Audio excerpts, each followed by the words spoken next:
Konduksi, konveksi, radiasi. Apa sih itu? Itu adalah perpindahan kalor. Hari ini kita akan belajar itu. Perpindahan kalor.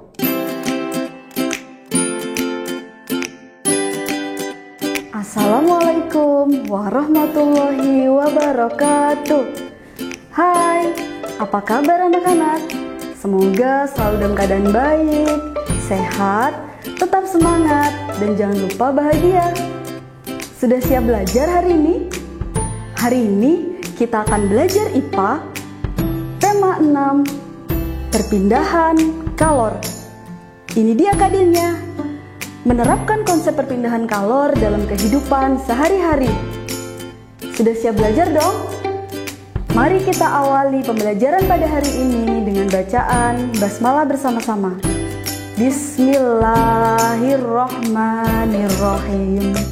Hari ini cukup terik, matahari bersinar cerah. Oh iya, panas matahari merupakan sumber energi panas terbesar di bumi kan?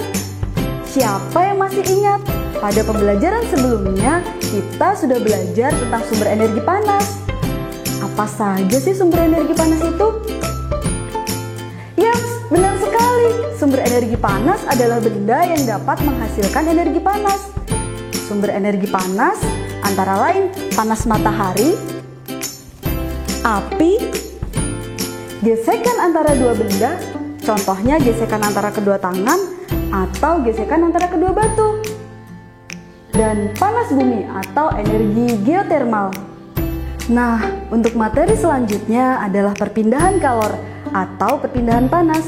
Perpindahan kalor adalah bentuk kalor yang dapat berpindah dari benda yang bersuhu tinggi ke benda yang bersuhu rendah.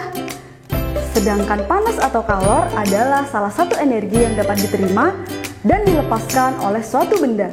Sebelum ditemukannya ilmu tentang kalor, Allah telah berfirman dalam kitab suci Al-Quran, yaitu ada pada surat Yunus ayat 5. Mari kita baca bersama-sama. A'udzu billahi minasyaitonir rajim. Bismillahirrahmanirrahim. Huwallazi ja'ala asy-syamsa diyaa'a. Shadaqallahul 'adzim. Yang artinya, dialah Allah yang telah menjadikan matahari bersinar. Dari ayat tersebut dapat diambil kesimpulan bahwa matahari memancarkan sinarnya, sedangkan antara matahari dengan bumi ada ruang hampa udara, sehingga tidak menutup kemungkinan bahwa panas matahari dapat sampai ke bumi tanpa zat perantara. Hal itu membuktikan bahwa panas dapat berpindah. Masih kurang percaya jika panas itu dapat berpindah? Yuk ikut ke dapur. Sudah di dapur nih. Pernahkah kamu membantu ibumu memasak sayur? Tahukah kamu mengapa api kompor dapat memanaskan air di dalam panci sehingga sayuran yang ada di dalamnya menjadi matang? Ketika kamu memasak sayuran, panas api kompor berpindah ke dalam panci. Kemudian panci tersebut berpindah ke dalam air sehingga air panas dan sayuran menjadi matang. Peristiwa tersebut membuktikan bahwa panas dapat berpindah. Sudah percaya kan? Bagaimana panas dapat berpindah? Panas dapat berpindah melalui 3 cara, yaitu konduksi, konveksi, dan radiasi.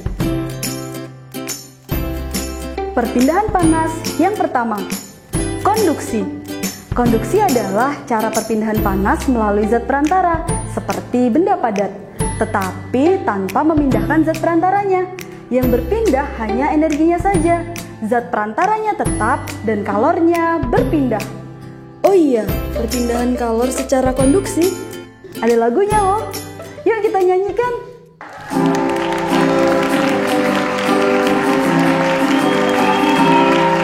Perpindahan kalor ada 3 cara. Yang salah satunya adalah konduksi. Konduksi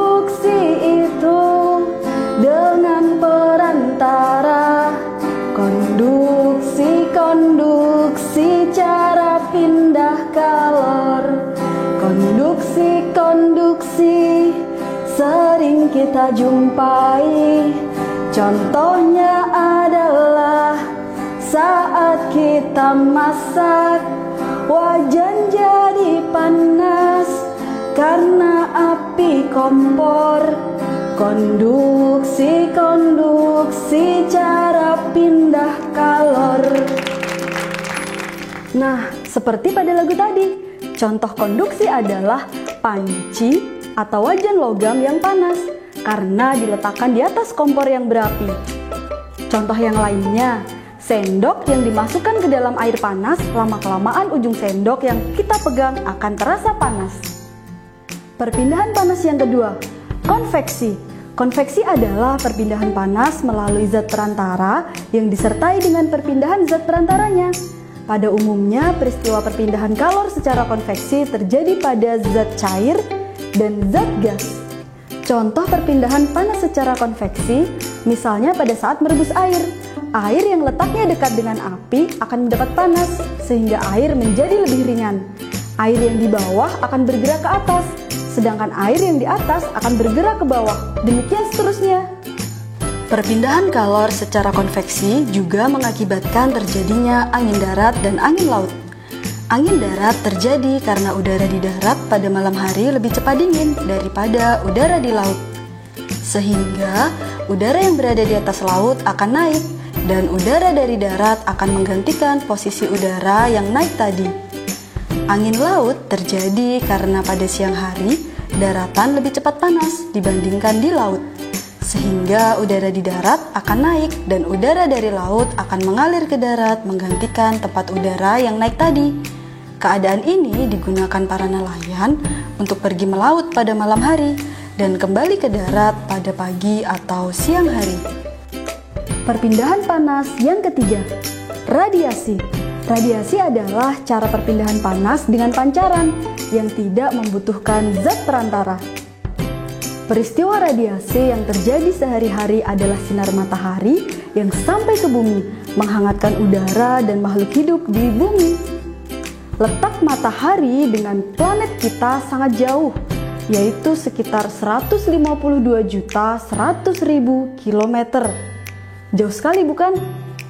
Akan tetapi, panas matahari dapat berpindah atau merambat ke bumi, sehingga kita merasakan hangatnya sinar matahari. Andai saja panas matahari tidak dapat berpindah ke bumi, dapatkah kamu membayangkan bagaimana keadaan bumi kita? That's right, tidak ada kehidupan. Contoh radiasi yang lainnya, ketika kita pergi berkemah ke pegunungan, udara di pegunungan sangat dingin. Untuk menghangatkan badan, kamu perlu membuat api unggun. Nah, panas dari api unggun tersebut sampai ke tubuhmu tanpa melalui zat perantara. Perpindahan panas seperti itu dikatakan secara radiasi. Nah, sudah mulai paham kan materi perpindahan kalor atau panas? Sekarang coba jawab, termasuk peristiwa perpindahan kalor apakah ini? Peristiwa pertama, ujung spatula akan terasa panas saat memasak walaupun ujungnya tidak bersentuhan dengan api kompor.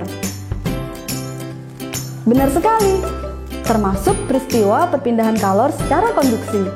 Peristiwa kedua, penggunaan ventilasi sebagai sirkulasi udara. Yaps, benar, penggunaan ventilasi merupakan contoh peristiwa konveksi. Peristiwa ketiga, menjemur pakaian. Termasuk peristiwa apa? Iya, benar sekali, itu contoh dari peristiwa radiasi. Nah, demikian tadi materi perpindahan panas atau kalor. Jadi, panas dapat berpindah melalui 3 cara: konduksi, konveksi, dan radiasi. Semoga sudah jelas dan bisa dipahami. Alhamdulillah, sudah selesai materi IPA pada hari ini. Terima kasih atas perhatiannya. Wassalamualaikum warahmatullahi wabarakatuh. Yuk kita jemur pakaian.